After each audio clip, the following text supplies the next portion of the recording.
Mi boda estaba lista. Hasta que descubrí quién era realmente el padre de mi hermano menor. A mis 28 años, sentía que mi vida había alcanzado un nivel de estabilidad y felicidad que muchas personas tardan décadas en construir. Me desempeñaba con gran éxito como coordinadora de proyectos en una prestigiosa firma de diseño arquitectónico, un empleo exigente donde mi jefa, Martina, valoraba enormemente mi disciplina y mi capacidad para resolver crisis bajo presión. En el plano sentimental, el panorama era aún más idílico. Estaba a exactamente 3 semanas de contraer matrimonio con Mateo, un ingeniero civil de 34 años, carismático, profundamente atento y profesionalmente consolidado, con quien mantenía una relación sentimental perfecta desde hacía 3 años. Nuestros fines de semana transcurrían entre la planificación de la ceremonia, la elección de los acabados para nuestro nuevo departamento y las reuniones con mi mejor amiga y dama de honor, Sofía, quien compartía mi entusiasmo contagiando a todos con su alegría. Mi entorno familiar representaba el otro pilar fundamental de mi bienestar. Mis padres, Ricardo y Beatriz, llevaban más de 3 décadas de un matrimonio que todos en nuestro círculo social consideraban un ejemplo absoluto de constancia y devoción mutua. Fruto de ese hogar, además de mí, estaba mi hermano menor, Daniel, un adolescente de 15 años a quien yo adoraba con el alma. Debido a la notable diferencia de edad entre nosotros, siempre asumí un rol protector con él, ayudándolo con sus deberes escolares, guiándolo en sus crisis de identidad y celebrando cada uno de sus logros deportivos. Daniel era un joven noble, sensible y sumamente apegado a nuestro padre, Ricardo, a pesar de que físicamente no compartían ningún rasgo común, mientras mi padre era un hombre robusto y de cabello oscuro. Mi hermano poseía una fisonomía espigada, ojos claros y facciones refinadas que mi madre siempre justificaba diciendo que provenían de sus propios ancestros europeos. Nadie en la familia dudó jamás de aquellas explicaciones cotidianas. La cuenta regresiva para la boda avanzaba a pasos agigantados, llenándonos de una hermosa ansiedad. Una tarde, mientras revisábamos los trámites finales para la póliza de seguro internacional de nuestra luna de miel, el agente comercial nos solicitó con urgencia una serie de documentos notariales y copias certificadas de los historiales médicos familiares para respaldar las cláusulas de cobertura. Como gran parte de mis documentos de la infancia permanecían resguardados en la residencia de mis padres, decidí aprovechar una tarde libre para ir a buscarlos. Al llegar a la casa paterna, me encontré con que mi madre y Daniel habían salido a una consulta odontológica, mientras que mi padre se encontraba en su jornada laboral, por lo que ingresé utilizando mi copia de la llave y me dirigí directamente al despacho privado de mi madre, donde ella solía archivar los expedientes importantes de la familia. Comencé a revisar los cajones del escritorio de madera, encontrando con facilidad mis carpetas escolares y registros de vacunación.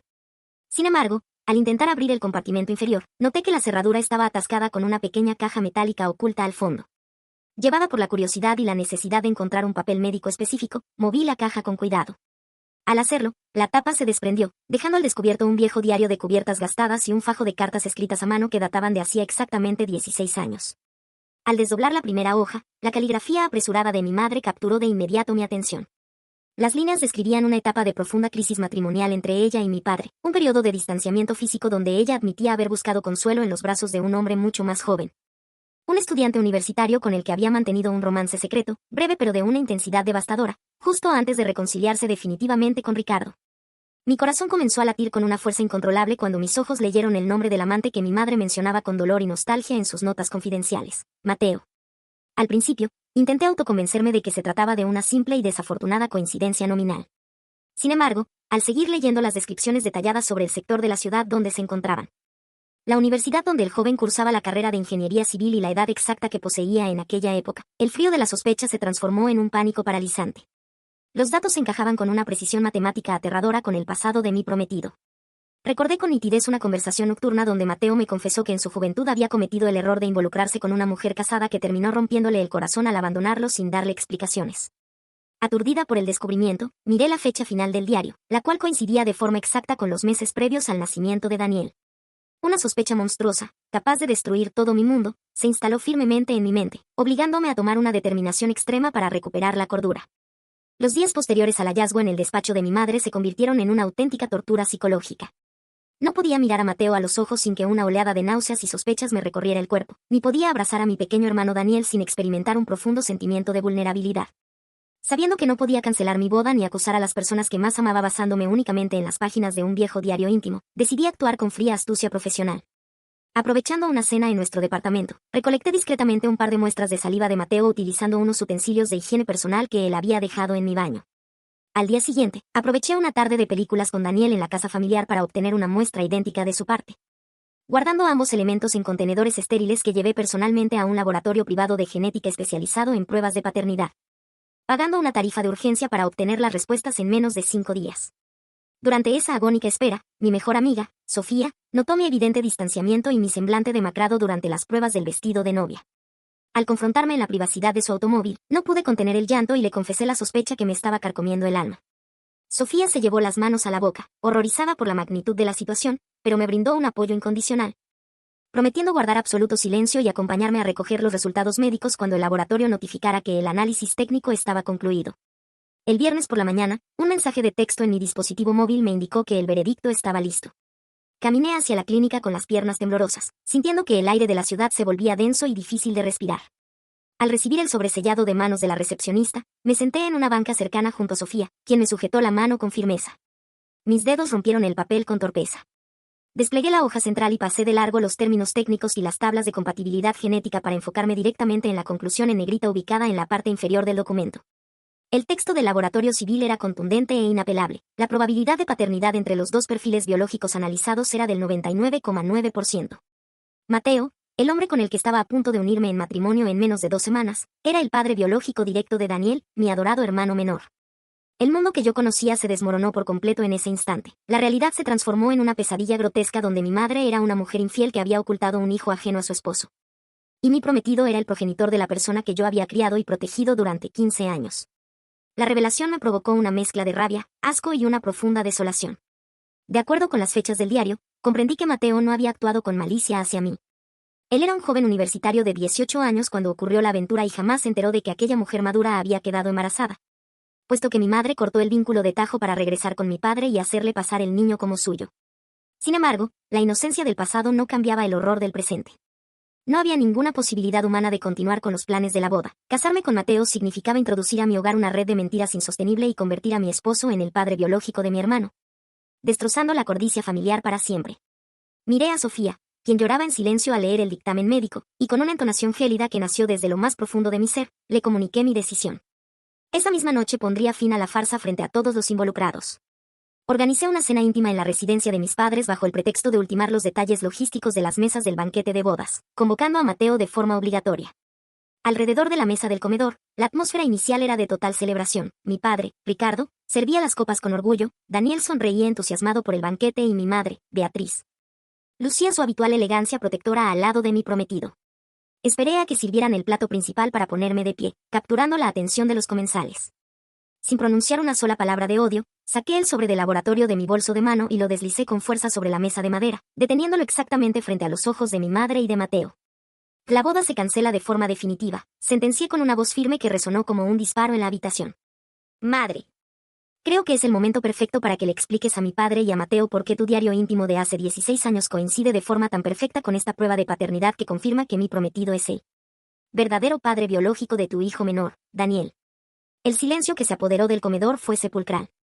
El rostro de mi madre perdió por completo el color, dejando caer los cubiertos contra la porcelana con un eco metálico mientras sus ojos se abrían con terror absoluto al verse descubierta. Mateo frunció el ceño, confundido, y tomó el papel médico con manos temblorosas, a medida que sus ojos recorrían las cifras de compatibilidad y miraban alternativamente a Beatriz y a Daniel. La comprensión del secreto del pasado lo golpeó con la fuerza de un rayo, transformando su semblante en una máscara de incredulidad y horror absoluto. Mi padre, Ricardo, miró a su esposa buscando una negación que jamás llegó, comenzando a experimentar el quiebre del hogar que había defendido durante toda su existencia. El impacto de mis palabras transformó el comedor familiar en el escenario de una tragedia absoluta. Mi madre, Beatriz, se llevó las manos a la boca mientras las lágrimas devoraban el maquillaje de su rostro, desmoronando la imperturbable fachada de elegancia que había sostenido durante 3 décadas. Mi padre, Ricardo, permanecía estático, con la mirada fija en el documento del laboratorio genético que confirmaba la traición que destruía su matrimonio de un plumazo. A su lado, Mateo leía una y otra vez las cifras de compatibilidad, experimentando una conmoción tan profunda que el color de su piel se tornó por completo grisáceo. El silencio inicial se rompió cuando mi hermano Daniel, con la voz entrecortada por la confusión y el miedo, preguntó qué significaba que el prometido de su hermana mayor fuera su padre biológico. Beatriz, acorralada por la contundencia de las pruebas notariales, se arrodilló frente a mí en un intento desesperado por suplicar clemencia, buscando justificar el silencio que había sostenido desde el primer día en que le presenté a mi pareja. Mariana, por favor. Tienes que escucharme. Te juro por mi vida que jamás conecté los puntos. El tiempo me cegó por completo. Exclamó entre sollozos ahogados, revelando la perturbadora psicología detrás de su engaño. Cuando ocurrió aquello, hace casi 17 años, Mateo era solo un estudiante universitario de 18 años. Era un muchacho sumamente delgado, con facciones infantiles, sin vello facial y con una presencia física que nada tiene que ver con el hombre robusto, maduro y con barba que se presentó en esta casa como tu prometido. Los años cambiaron radicalmente su fisonomía y su voz. Mi madre continuó con su confesión, desnudando la profunda negación en la que había vivido para proteger la comodidad de su estatus familiar. Explicó que tras aquella breve aventura de su pasado, decidió enterrar el secreto en lo más profundo de su mente, autoconvenciéndose de que el hijo que esperaba era de Ricardo para salvar su estabilidad conyugal. Al cabo de los años, cuando yo introduje a Mateo a la familia, su cerebro simplemente bloqueó cualquier posibilidad de peligro. Le parecía una imposibilidad matemática y una locura estadística que, en una metrópoli de millones de habitantes, el joven de su pasado resultara ser el futuro esposo de su hija mayor. Sin embargo, admitió con terror que se había experimentado una familiaridad incómoda la primera vez que lo vio entrar por la puerta. Un escalofrío de sospecha que decidió silenciar por completo debido al pánico absoluto de ver su perfecta realidad destruida. Mateo, al escuchar la declaración de Beatriz, se puso de pie con torpeza, dejando caer la silla hacia atrás. La revelación de que la mujer madura que lo había enamorado y abandonado en su juventud era la madre de su prometida lo sumergió en una crisis de angustia.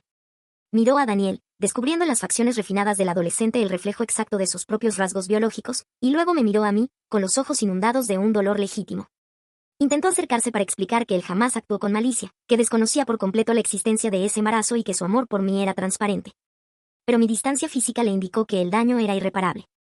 No había vuelta atrás. La reacción de mi padre, Ricardo, fue la más desgarradora de la noche. Sin pronunciar un solo insulto, se levantó de la mesa con una dignidad gélida que helaba la sangre. Observó a la mujer con la que había compartido su vida entera y luego posó su mirada en Daniel, el hijo que había criado, alimentado y amado con devoción incondicional durante 15 años. El dolor de saberse engañado de una forma tan ruin quebró su fortaleza, provocando que saliera del comedor en dirección a su habitación para empacar sus pertenencias. Daniel, sobrepasado por el colapso de su mundo, rompió en un llanto incontrolable y corrió hacia su dormitorio, asustado por la disolución instantánea de su núcleo familiar. Yo, manteniéndome firme gracias al apoyo de mi mejor amiga, Sofía, tomé mi bolso, retiré el anillo de compromiso de mi dedo y lo dejé sobre la mesa junto a la prueba de paternidad, abandonando la residencia familiar para no volver jamás. El departamento de Sofía se transformó en mi refugio temporal durante los días más oscuros de mi existencia. La mañana siguiente a la desastrosa cena, me desperté con la dolorosa tarea de enfrentar las consecuencias prácticas de la cancelación de la boda. Con la ayuda incondicional de mi amiga, procedí a redactar un comunicado digital directo y desprovisto de detalles morbosos para los más de 200 invitados, informando que la ceremonia se suspendía por motivos estrictamente personales de fuerza mayor. Asimismo, iniciamos el extenuante trámite de cancelación con los proveedores del banquete, el salón de recepciones y la agencia de viajes de la luna de miel, asumiendo las pérdidas económicas con tal de cortar de raíz cualquier vínculo que me uniera al proyecto de vida que se había vuelto una mentira. Mi entorno laboral no tardó en percibir las réplicas del sismo emocional que me afectaba. Al incorporarme a mis labores en la firma de diseño arquitectónico, mi semblante demacrado y la evidente pérdida de peso llamaron la atención de mi jefa, Martina. Lejos de actuar con indiferencia corporativa, Martina me citó en su despacho privado y me ofreció su respaldo absoluto. Al revelarle que mi boda se había cancelado debido a una traición familiar de proporciones devastadoras, mi jefa me dio una valiosa lección de superación profesional, recordándome que mi valor como mujer no dependía de los errores ajenos y ofreciéndome liderar el proyecto de reestructuración del centro histórico. Una asignación de enorme relevancia que requería toda mi atención y que me serviría como un bálsamo para enfocar mi mente en mi crecimiento laboral. Mientras intentaba reconstruir mi rutina, Mateo buscó incansablemente una oportunidad para comunicarse conmigo. Al ver bloqueadas sus llamadas telefónicas, me envió un extenso y detallado correo electrónico institucional. En sus líneas, no suplicaba que regresara con él, pues entendía que la situación volvía imposible nuestra unión, pero imploraba mi perdón y comprensión. Me detalló que a sus 18 años había sido manipulado por una mujer madura que se burló de sus sentimientos y desapareció sin dejar rastro. Y que jamás en su vida imaginó que de ese error de juventud hubiera nacido un niño. Expresó que se sentía muriendo en vida por saber que, sin buscarlo, se había convertido en el causante de mi mayor sufrimiento. Y me informó que se pondría a total disposición legal de Daniel para asumir sus responsabilidades económicas y biológicas, respetando el espacio que yo necesitara. Por otro lado, la demolición de mi antigua realidad familiar continuó su curso de forma implacable. Mi padre, Ricardo, formalizó su separación definitiva de Beatriz, mudándose a un pequeño departamento y dejando en claro que no otorgaría ninguna segunda oportunidad a la mujer que edificó su matrimonio sobre una falsedad absoluta. El karma golpeó con fuerza a mi madre, quien se quedó completamente sola en la inmensa casa familiar, repudiada por sus amistades cercanas y enfrentando el desprecio silencioso de un entorno que antes la admiraba. Sin embargo, en medio del caos, la mayor de mis preocupaciones seguía siendo mi hermano menor. Una noche, recibí un mensaje de texto de Daniel que quebró la coraza de frialdad que yo había construido para protegerme. El adolescente me escribía desde la clandestinidad de su habitación, diciéndome que se sentía culpable por la destrucción de mi felicidad y que me extrañaba profundamente. pues yo seguía siendo la única persona en la que confiaba. Al leer sus palabras, comprendí que Daniel era la verdadera víctima inocente de toda esta historia. Él no eligió los pecados de su madre ni el pasado de su padre biológico.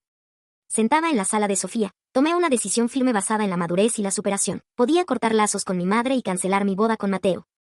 Pero jamás abandonaría a mi hermano menor en el momento en que más necesitaba una guía para no perder el rumbo de su vida. El refugio emocional que me brindó mi profesión comenzó a dar frutos de manera inmediata.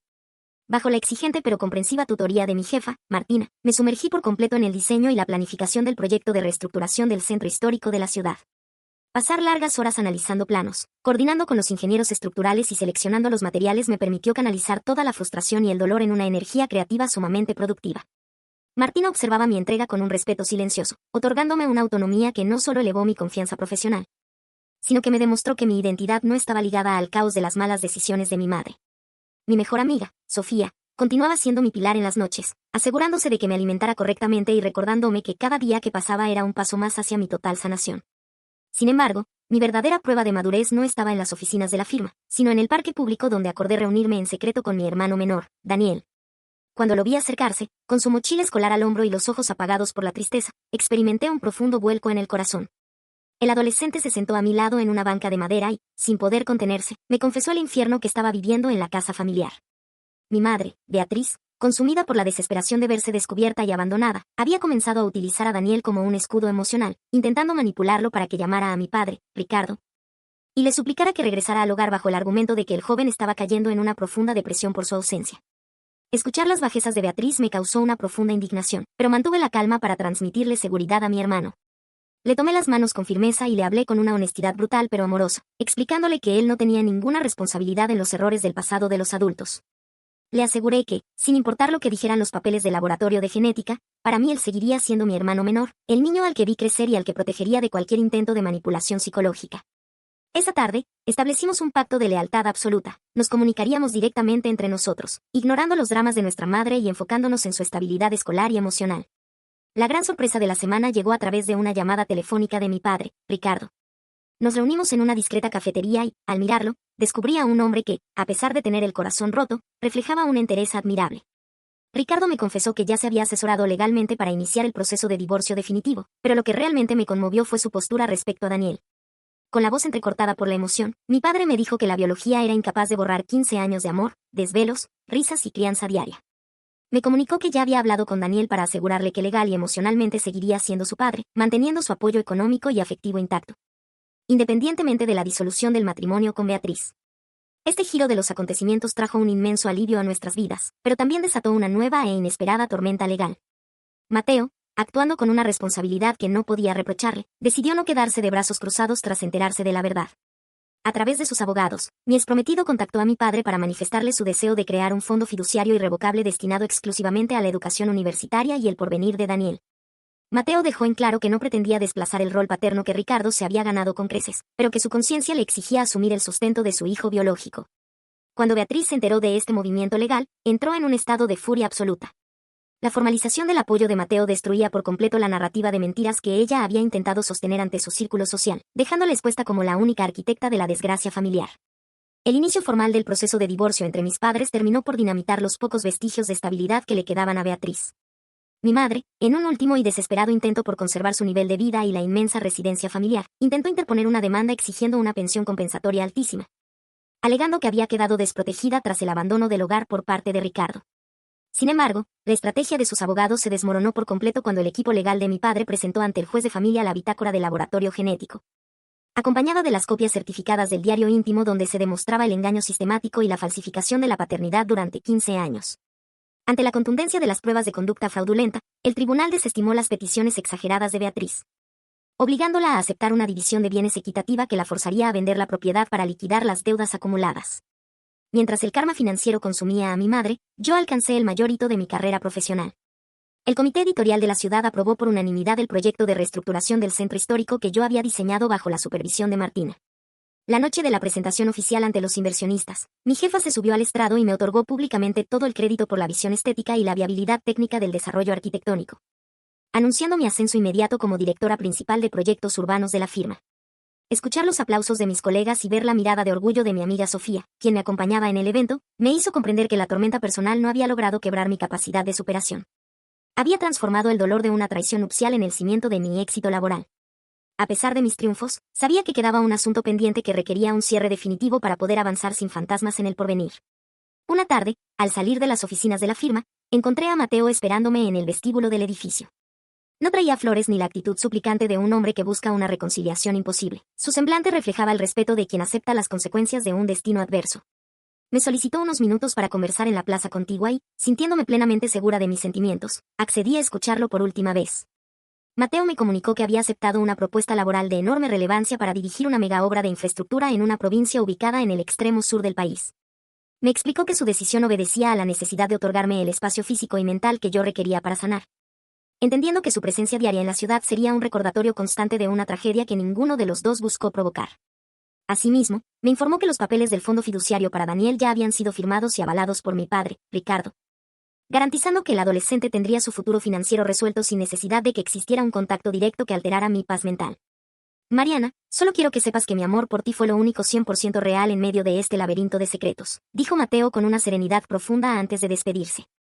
Me voy con el dolor de haber perdido a la mujer de mi vida, pero con el consuelo de que, al menos, el destino me permitió descubrir a mi hijo a tiempo para protegerlo. Te deseo la mayor felicidad del mundo, porque te lo mereces. Lo vi alejarse entre la multitud de la tarde, sintiendo que un enorme peso desaparecía de mis hombros. No sentía odio hacia él, comprendí que Mateo también había sido una víctima de las manipulaciones de Beatriz en su juventud. Al caer la noche, organicé una cena en mi nuevo departamento junto a Ricardo, Daniel y Sofía para celebrar mi ascenso laboral. Ver a mi padre y a mi hermano menor reír juntos, unidos por un amor que demostró ser mucho más fuerte que cualquier lazo de sangre, me inundó de una plenitud indescriptible. Mi familia había quedado destruida en su forma tradicional, pero sobre las cenizas de la mentira, estábamos edificando una estructura indestructible basada en la verdad, el respeto y la libertad de elegir a quien amar. La consolidación de mi nuevo rol profesional como directora principal de proyectos urbanos no solo transformó mi panorama laboral, sino que se convirtió en el testimonio vivo de mi capacidad para resurgir de las cenizas de una traición devastadora. Bajo la guía constante y el voto de confianza de mi jefa, Martina, asumí la responsabilidad absoluta de liderar las complejas obras en el terreno del centro histórico de la ciudad. Cada mañana, vestida con mi casco de protección y sosteniendo los planos de reestructuración, supervisaba los avances de las cuadrillas de trabajadores, interactuando con ingenieros y especialistas del sector. El esfuerzo físico y mental que requería esta labor me devolvió una profunda sensación de control sobre mi propia existencia. Las jornadas eran extenuantes, pero la satisfacción de ver cómo las viejas estructuras coloniales se transformaban en espacios modernos, inclusivos y seguros bajo mi dirección, era un bálsamo que sanaba paulatinamente las heridas del pasado. Mi mejor amiga, Sofía, continuaba celebrando cada uno de mis logros diarios, recordándome en las noches que el verdadero éxito radica en la capacidad de reconstruirse con dignidad, paciencia y entereza frente a la adversidad.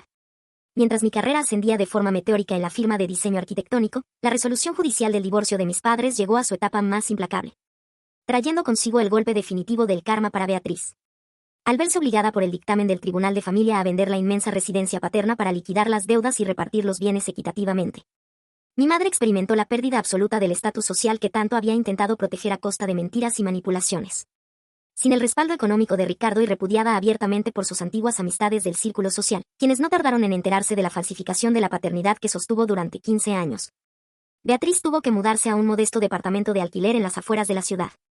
La soledad, la escasez económica y el anonimato se transformaron en su castigo diario, obligándola a convivir con el peso de sus propias decisiones y con el silencio sepulcral de un hogar donde ya no quedaba nadie a quien manipular con falsos lamentos de salud o reclamos afectivos.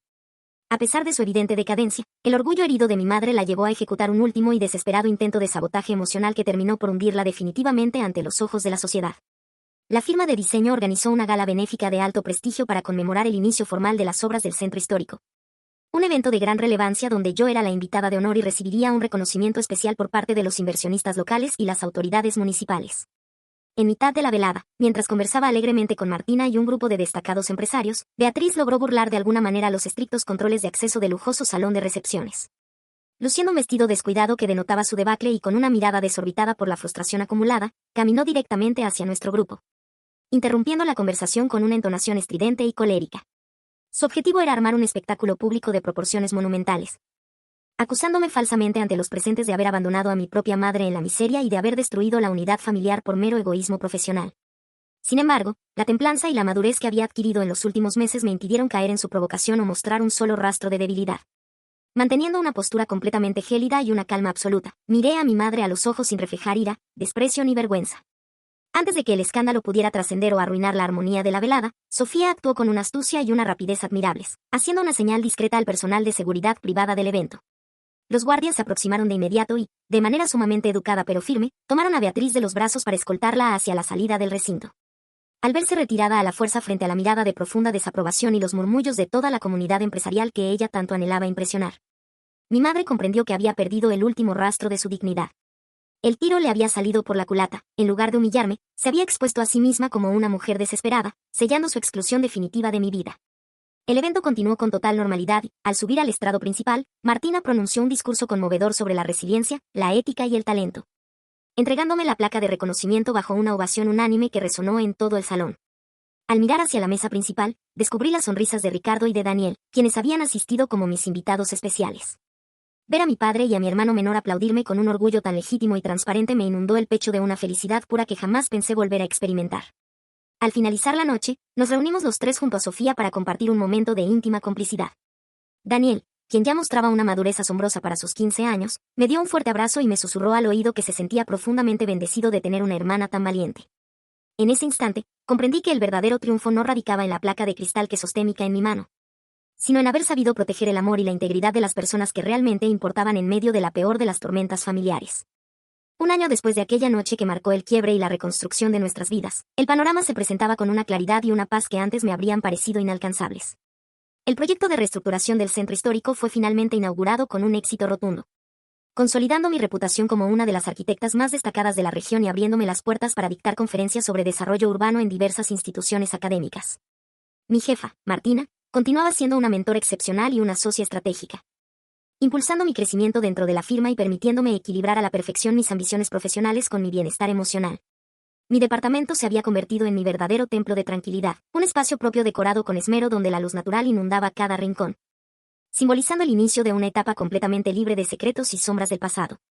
La evolución de mi hermano menor, Daniel, era el testimonio más hermoso de nuestra resiliencia colectiva. A sus 16 años, estaba por culminar sus estudios de secundaria con honores y ya se preparaba con gran entusiasmo para ingresar a la Facultad de Medicina el año entrante. Gracias a la impecable gestión legal de mi padre, Ricardo, el fondo fiduciario establecido por Mateo comenzó a operar sin contratiempos, garantizando que el futuro académico y profesional del joven estuviera plenamente asegurado. Daniel había asimilado su realidad biológica con una madurez admirable, mantenía una comunicación escrita madura y esporádica con Mateo, quien continuaba liderando con gran éxito las obras de infraestructura en el sur del país, respetando de manera absoluta los límites establecidos y demostrando un compromiso genuino con el bienestar de su hijo a la distancia, sin interferir jamás en mi tranquilidad ni en la dinámica familiar que habíamos construido. Por su parte, el lazo afectivo entre Ricardo y Daniel se había fortalecido hasta volverse verdaderamente indestructible, desafiando cualquier ley de la biología.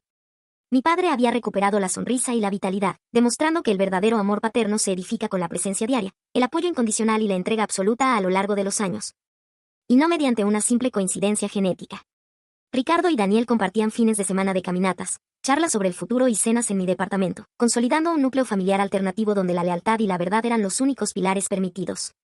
La ausencia de Beatriz en nuestras vidas se había vuelto un hecho definitivo e irreversible. Mi madre continuaba viviendo en su retiro solitario, cosechando la amarga siembra de su engaño.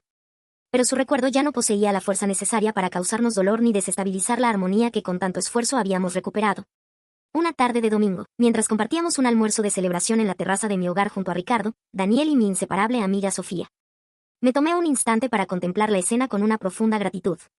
Ver a las personas que más amaba en el mundo reír con libertad, planificar el futuro con optimismo y brindarse un apoyo tan sincero me hizo experimentar una plenitud espiritual que nunca antes había conocido.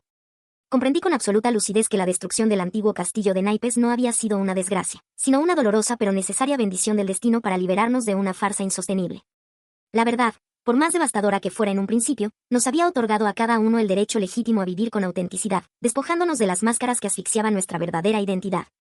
Al caer la noche y despedir a mis invitados, me acerqué al barandal de la terraza para mirar la inmensidad de las luces de la ciudad bajo un cielo completamente despejado. El viento fresco de la noche acarició mi rostro con una suavidad liberadora que parecía limpiar los últimos vestigios de la antigua angustia. Sentí una profunda paz interior, un perdón silencioso que no significaba justificar las acciones de mi madre ni restablecer un vínculo destructivo, sino la decisión consciente de no cargar más con el peso de su amargura ni con los errores de su pasado. Había logrado transformar la traición más profunda en el cimiento de mi superación personal, guiando a mi hermano menor hacia un futuro brillante y manteniéndome fiel a mis propios principios éticos.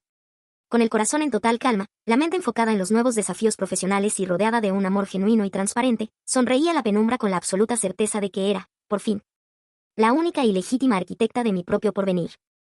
Suscríbete para más historias como esta. Para que la plataforma sepa que somos reales, déjame un comentario de más de 3 palabras diciéndome qué te pareció el final.